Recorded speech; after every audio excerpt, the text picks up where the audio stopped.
Praise lord. మన ప్రభు అయిన యేసుక్రీస్తు వారి నామమున అందరికీ వందనము తెలియజేస్తున్నాను. ఆయన ముఖము నీ ముఖము వాక్య రూపంలో తెలుసుకుందాం. దేవుని ముఖము చూచినట్లు నీ ముఖము చూచి తిని అని ఆదికాండము 33వ అధ్యాయము 10వ వచనంలో రాయబడింది. దేవుని ముఖము, దేవుని ముఖకాంతి విజయము. కీర్తన గ్రంథము 44వ దావీదు కీర్తన 3వ చరణంలో రాయబడింది. దేవుని ముఖ కాంతిలో రహస్య పాపములు కనబడుచున్నవి. కీర్తన గ్రంథము 90వ దావీదు కీర్తన 8వ చరణంలో రాయబడింది. ఆయన ముఖ కాంతి సూర్యుని వలె ప్రకాశించెను. మత్తయి సువార్త 17వ అధ్యాయము 2వ వచనంలో రాయబడింది.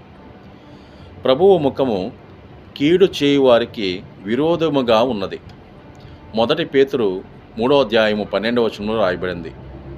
ఆయన ముఖము సూర్యబిందము వలె ఉన్నది. ప్రకటన గ్రంథము 10వ అధ్యాయము 1వ వచనంలో రాయబడింది. ఆయన ముఖము మహా తేజస్సుతో ఉన్నది. ప్రకటన గ్రంథము 1వ అధ్యాయము 16వ వచనంలో రాయబడింది.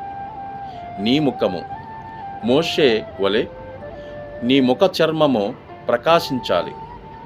నిర్గమకాండము 34వ అధ్యాయము 29వ వచనంలో రాయబడింది. ఆయన ముఖ దర్శనము చెయ్యాలి.